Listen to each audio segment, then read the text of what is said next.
एक छोटा सा गांव था।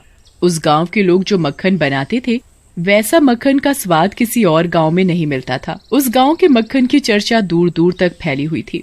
उस गांव के लोगों को मक्खन इतना स्वाद लगता था कि वो बिना मक्खन के खाना खाते ही नहीं थे। उसी गांव में एक सोनिया नाम की औरत रहती थी।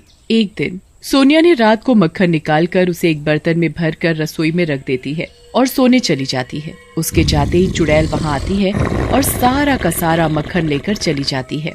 और अगली सुबह सोनिया अपने पति को खाने के साथ मक्खन देने के लिए देखती है। अरे, मक्खन कहाँ चला गया? मैंने रात को ही तो मक्खन निकालकर बर्तन में भरकर रखा था, फिर कहाँ चला गया? इनसे जाकर पूछती हूँ, इन्हें कुछ पता हो। सोनिया अपने पति रामलाल से पूछती है, अजी सुनते हो, आपको पता है मक्खन कहाँ है? मक्खन? मक्खन कहाँ है? मुझे क्या पता। देखो, तुमने कहाँ रखा है? मैंने तो रात को मक्खन निकाल कर यहीं रसोई में रखा था, पर पता नहीं कहाँ चला गया। आज तो बिना मक्खन के ही खाना खाना पड़ेगा। फिर रामलाल बिना मक्खन के ही खाना खाकर ऐसे ही अपने काम पर चला जाता है। ऐसे ही जब शाम हो जाती है तो सोनिया फिर मक्खन निकालने लगती है और मन ही मन सोच रही थी, आज मैं इस मक्खन को छुपा कर रखूंगी, देखती हूँ फिर कैसे गायब होता है। सोनिया जब मक्खन निकाल लेती है तो उसे एक बर्तन में भरकर अलमारी में छुपा कर रख देती है और सोने चली जाती है। और अगले दिन, भाई जल्दी खाना लगा दो, बड़े जोरों की भूख लगी है। कल मक्खन नहीं खाया ना तो पेट ठीक से नहीं भरा। जी अभी लाई।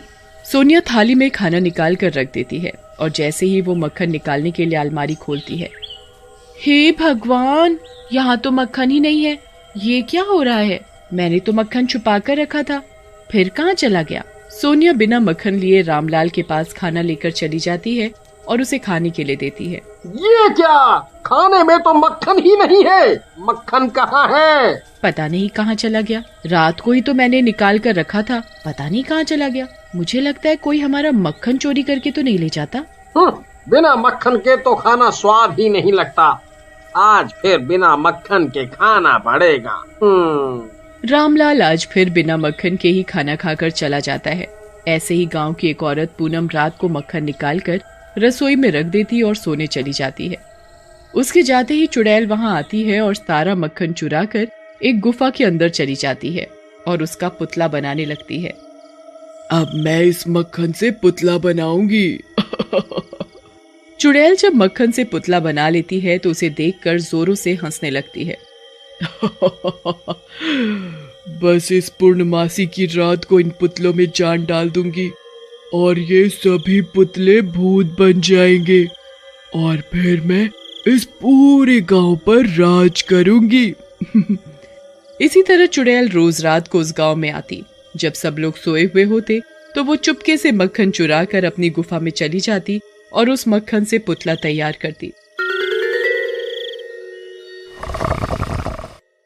पूनम अगले दिन अपने पति जग्गू को खाने में देने के लिए मक्खन देखती है। हाय राम, यहाँ तो मक्खन ही नहीं है।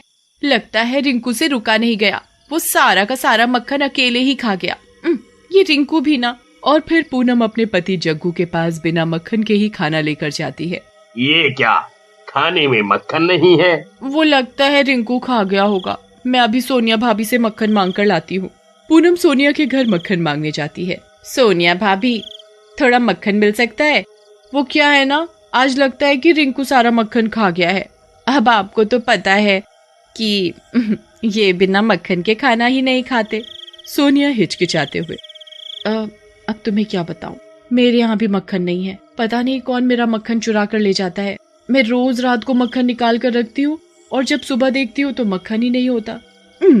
ऐसा कैसे हो सकता है? भला मक्खन भी कोई कैसे चुरा सकता है? कोई जानवर आकर खा गया होगा।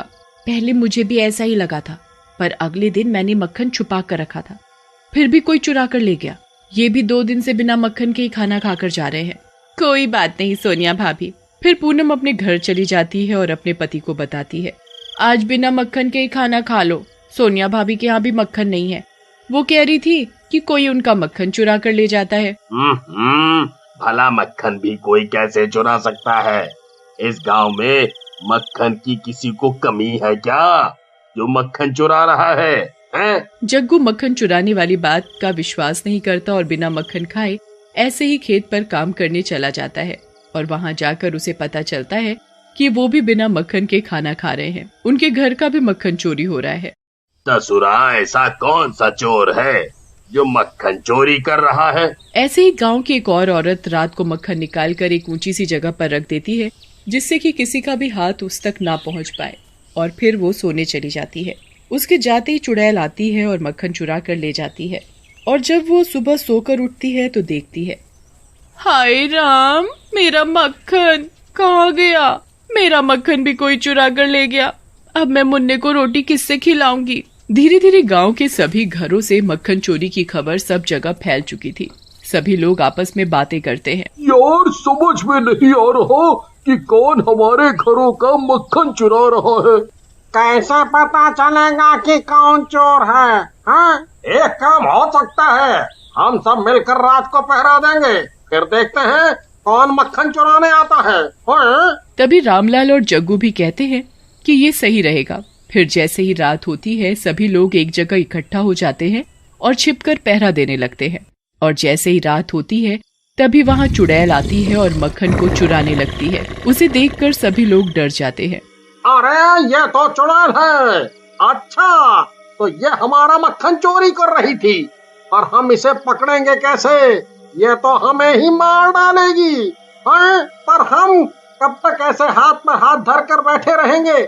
हमें कुछ ना कुछ तो करना पड़ेगा। ये तो ठीक है, पर ये मक्खन चुरा क्यों रही है? और कहाँ लेकर जाती है? ये रोज रोज इतने मक्खन का करती क्या है? इस बात का तो पता लगाना पड़ेगा। चलो इस चुड़ैल का पीछा करते हैं, पीछा।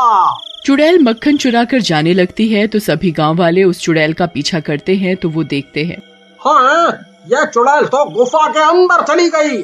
चलो इसके पीछे पीछे जाकर देखते हैं। हाँ?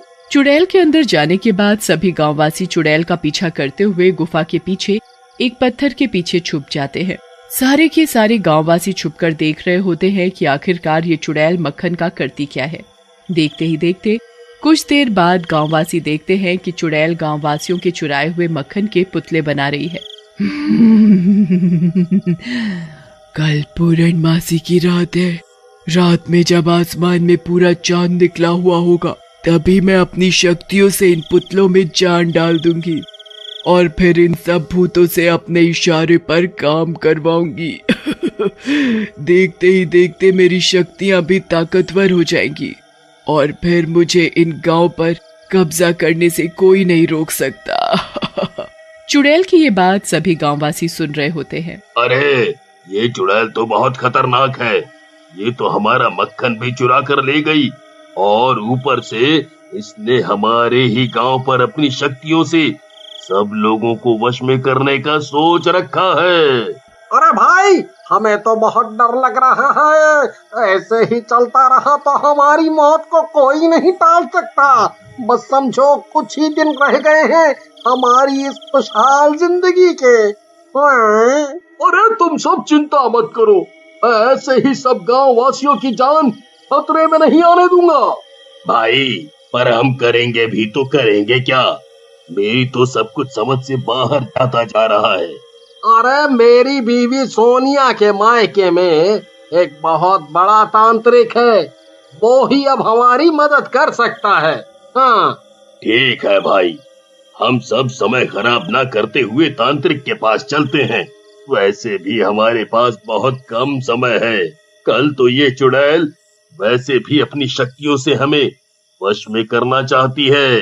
हाँ, हमें भी चलना चाहिए, हमारे पास बहुत कम समय है। सारे के सारे गांववासी सोनिया के मायके वाले तांत्रिक के पास जाते हैं और उसे सारी घटना बताते हैं। ओम, मुझे तुम उस गुफा के पास ले जाओ। उधर जाकर ही उस चुड़ैल का खात्मा हो सकता है। सारे के सारे गांववासी तांत्रिक को लेकर चुड़ैल की गुफा के पास जाते हैं। तांत्रिक अपनी मंत्र शक्ति से गुफा के चारों तरफ एक घेरा बनाता है। तांत्रिक की मंत्र शक्ति की गर्मी से चुड़ैल के बनाए हुए सारे के सारे पुतले पिघल जाते हैं और तांत्रिक गुफा के दरवाजे पर एक कील गाड़ देता है, जिससे चुड़ैल उसी गुफा में कैद हो जाती है और फिर किसी भी गांववासी को परेशान नहीं करती। मैं किसी को जिंदा नहीं छोड़ूंगी।